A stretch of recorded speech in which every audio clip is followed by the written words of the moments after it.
Welcome back to another episode of 40 Facts About the 40k Universe. I am your host, Gershwin, and you are watching One Mind Syndicate. Today we continue talking about the Sisters of Battle, the Adeptus Sororitas. Now this isn't part 1, it's been a while since we've covered part 1, which has the foundings or the origins of the Sisters of Battle, so we're going to pick off where we left off in that video, so please click on the link above or below. That's going to take you to part 1 so you can find out the origin of the Sisters of Battle. If you guys have any requests for any topics, please comment down below. Don't forget to put suggestion followed by that request. With that said, let's get into 40 facts about the Adeptus Sororitas. In the wake of Vandire's downfall, Sebastian Thor was declared 292nd Ecclesiarch, and the Imperium began the long process of rebuilding. Perhaps the most sweeping of changes Thor instigated affected the military forces over which the Ministorum held sway. The brides now resumed their original title of Daughters of the Emperor. They were at a loss as to what their purpose should be after this event, and so the Ecclesiarchy took the opportunity to recruit and indoctrinate them into the ranks of the Ministorum's military forces. Due to their all-female membership, the Daughters of the Emperor did not technically break the decree passive, which prevented the Adeptus Ministorum from controlling any men under arms, even if the spirit of Thor's decree was rather blatantly disregarded. This newly formed military force was renamed the Orders Militant of the Adeptus Sororitas. The sisterhood became the true defenders of the faith, and the very physical reminder of the power of the ecclesiarchy. Trained to the highest levels possible for normal humans, and possess of phenomenal faith in the God Emperor of mankind, the sisters would go on to engage in wars of faith, bringing the light of the Emperor to parts of the galaxy that had fallen into darkness. During the first years of the sisterhood's existence, Alicia Dominica, who founded the Ordo Militant at Thor's behest, held wars of faith against the alien invaders that had exploited the Imperium's weakness during the Reign of Blood. Sylvana, Mina, Lucia, Catherine, and Arabella, those sisters who had joined her before their Golden Throne, accompanied Dominica. Under their combined leadership, the sororitas were filled with a righteousness of purpose that the Imperium had not witnessed since the legendary days of the Great Crusade.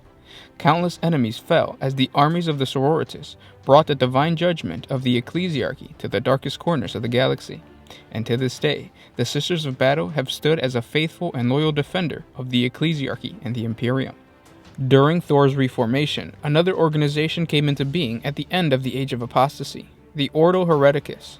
Formed initially to ensure that such a calamity as the Age of Apostasy could ever again befell the Imperium, its power soon expanded to cover not just doctrinal heresy, but genetic and physical divergence as well. Soon after the formation of the Ordo Militant, the masters of the Ordo Hereticus and the highest ranks of the Adeptus Sororitas signed the Convocation of Nephilim, a document that bound the sisterhood to the Ordo Hereticus as its chamber militant. The exact details of this arrangement have never been revealed, but some believe to be linked to the knowledge imparted to Dominica and her companions before the Golden Throne. That such knowledge could be so dire as to bind the two organizations so formally is a testament to the weight of the task with which the Adeptus Sororitas and the Ordo Hereticus are burdened. Others believe that the convocation was intended to curb the power of the ecclesiarchy, exploiting the fact that the sororitas are a loyal and zealous force that could be used to enforce the agendas of the newly formed Ordo, thus turning a blind eye to the naming of the spirit of the decree passive. Whatever the truth, those who seek it without the blessing of the highest-ranking members of their organization will find only a slow and painful death in the deepest chambers of the Ordo Hereticus, or a fiery, yet equally painful end at the hands of the Adeptus Sororitas. The Adeptus Sororitas is divided into two convents. The Convent Prioris is located on Terra, and the Convent Sanctorum is based on the shrine world of Ophelia 7. The overall commander and spiritual leader of the entire sisterhood, and all of its Maraud orders, is the Abbess Sanctorum, the leader of the Convent Prioris on Terra. As the recognized leader of the Adeptus Sororitas, the Abbess Sanctorum is sometimes elected to join the ranks of the High Lords of Terra, while other times she is a subordinate to the commands of the ecclesiarch. Both of these convents are massive fortresses housing tens of thousands of sisters. Those sisters who still reside on San Lior were transported to these new convents, and the foundation of the non-militant orders were laid out. The convents of the sisterhood are organized into several orders. Each order follows the same basic hierarchy. Starting at the top is the order, led by the most senior canoness, called the Canoness Superior, who runs the entire order. Each Canoness Superior is subordinate only to the will of the Abbess Sanctorum. After the order comes a preceptory. A preceptory contains about 1,000 sisters, so an Adeptus Sororitas preceptory is equivalent in size to a Space Marine chapter, and is led by a Canoness Preceptor or Prioress. Inside a preceptory is a commandery. A commandery normally comprises of several smaller convents, or a detachment of Ordo Militant sisters from a single convent, with up to 200 sisters of battle, led by a Canoness commander. A commandery is more or less equal in size to a Space Marine company. A mission is the smallest organization of the sisters. A mission consists of a few Sororitas units that can be led by a Canoness or the lesser rank of a Paladin. The Convent Prioress and the Convent Sanctorum houses half of its orders: the Order Militant, Orders Diagolos, Order Famulus, and Order Hospitaller. Only the Orders Militant is combatant.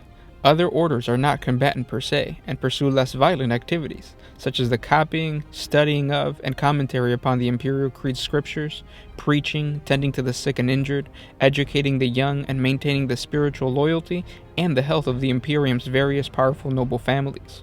Besides the more well-known major orders of the Adeptus Sororitas, there is also unknown numbers of minor orders, whose functions are widely unknown. Since their inception, the Orders Militant Majoris has established a number of subsidiary convents throughout the galaxy at sites that are significant to the ecclesiarchy. Sometimes little more than minor garrisons, some of these bases have developed identities distinct to their parent orders, eventually becoming separate orders altogether. The Convent Prioress was split to become the Order of the Ebon Chalice, whose founder was Alicia Dominica, and the Order of the Argent Shroud, led by Sylvana. In the mid-38th millennium, Ecclesiarch Deciv created two more Order Militants, the Order of the Bloody Rose in honor of Saint Mina, and the Order of the Sacred Rose, founded in memory of Saint Arabella, based on the Convent Sanctorum and the Convent Prioress, respectively.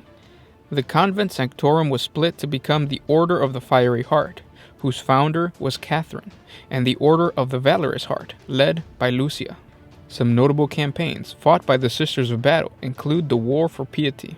In the 835th year of the 41st millennium, the Shrine World of Piety rematerialized after being swallowed up by a warp storm 2 centuries earlier. The planet is almost unrecognizable, having transformed into a hideous demon world. Canoness Saria of the Order of the Sacred Rose immediately led a force of battle sisters to the planet to retrieve artifacts from the Reliquary of Hope, one of the few sites on the whole world to have withstood the corrupting touch of chaos. As the rest of her forces establish a formidable perimeter around the reliquary, Saria leads several Celestine and Dominion squads into the labyrinthian corridors beneath it. For 3 days, Canoness Saria and her sisters battle through monster-infested passageways.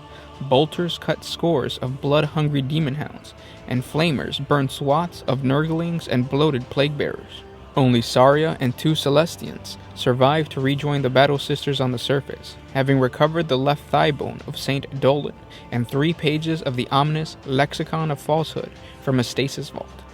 The surviving battle sisters withdraw to orbit with their prize just as the fleet of Grey Knight vessels arrives and lay waste to the planet with cyclonic torpedoes. Dimimar is the birth world of Sebastian Thor, and in the year 858 of the 41st millennium, comes under attack from the Eldar craft world, Ulthwé, without any warning or apparent reason. Seraphim Superior Imelda of the Order of the Bloody Rose immediately retaliates, leading her squad of Seraphim in a daring attack to slay the enemy commander, Farseer Korith. The Seraphim pistols blast a bloody path through a score of black-clad Eldar before the sisters are engulfed in a hurricane of psychic lightning. Though many of her companions fall, Imelda refuses to yield and defiantly advances through the storm, slaying the Eldar Farseer with a single bolter round to the head. In the year 876 of the 41st millennium, chaos comes to the Basilica of St. Mariel on the world of Van Horn, in the shape of a bloodthirster known as the Lord of Bloodtide. The first to oppose the demon legions are the battle sisters of the Ordo of the Ebon Chalice, but soon after battle is joined, all contact is lost with the Adeptus Sororitas. The demons are eventually vanquished with the arrival of the 4th Brotherhood of the Grey Knights. Upon their victory, contact with the Imperium is re-established, and it is discovered that every battle sister on the planet has been killed. The slain are officially elevated into the ranks of the honored martyrs in the eyes of the Sisterhood. On a world in the Vidar sector, located in the eastern fringe of the galaxy, the Order of our Martyred Lady had founded a fortress convent designated Sanctuary 101. The isolated convent has the misfortune of being the Imperium's first recorded contact with the Necrons, where the Battle Sisters are massacred by the Necron Raiders. Video logs record a furious battle between the Valiant Sisterhood and the Necron warriors, but little of worth was displayed, as there appears to have been an artificial disruption introduced into the recordings. Subsequent investigation into the site of the battle reveals nothing more than the mutilated corpses of the Adeptus Sororitas. No sign of the true nature of Sanctity 101's undying attacks were ever found. The Orders of the Valorous Heart and the Ebon Chalice suffer great losses against war boss Black Axe's orcs, and are pushed back to the walls of the Cathedral of St. Dufault, in what is recorded as the Battle of Penitent. The attackers are held back only due to the unwielding determination and sacrifice of hundreds of Sisters Repenta. However, this martyrdom buys time for the Battle Sisters to open the vast cathedral gates. The Greenskins are slaughtered shortly thereafter, as 24 penitent engines rampage across the battlefield, staining it with orc blood. The Order of the Ebon Chalice reinforces Space Marines of the Salamander chapter, who are engaged in a brutal urban war against the dreaded Black Legion on the world of Helatine. The enemy is put to the torch as dozens of Immolators and Land Raider Redeemers burn paths through several war-torn cities. Despite the strength of their combined forces, the Imperium's advance is halted when Lord Gralistix, the Demon Prince leading the forces of Chaos, unleashes a legion of possessed Chaos Space Marines. As the frenzied Chaos hordes rips through the Imperium's ranks, Battle Sisters and Space Marines fight back to back, their bolters and flamers defiantly blazing away as every warrior endeavors to sell their life dearly. However, the Allied forces are saved when Saint Celestine appears. Falling upon the Chaos Horde like an avenging angel, the living saint carves a bloody path through the baying horde toward the Demon Prince, before plunging her fiery blade through his tainted heart. With the death of the Demon Prince, the Chaos Horde is banished into the warp, but of Celestine there is no sign, for she has vanished as mysteriously as she has appeared. And those were 40 facts about the Adeptus Sororitas. I hope you guys enjoyed this video. There's going to be a part 3 where we go over more notable campaigns and we just have more information on the Adeptus Sororitas to go over. And of course, guys, if you have any suggestions or any requests, please comment down below. Don't forget to put suggestion followed by whatever request you have for Warhammer 40k or what have you. It really helps us out if you tell us what you guys want to hear about. So please comment down below. And also, I just want to say thank you guys so much for liking, sharing this on Twitter, Facebook. Because of that, it's really helping the channel grow. So again, thank you so much for sharing this on your social media. With that said, I'll catch you guys tomorrow. This was Gersh1 with One Mind Syndicate, signing out.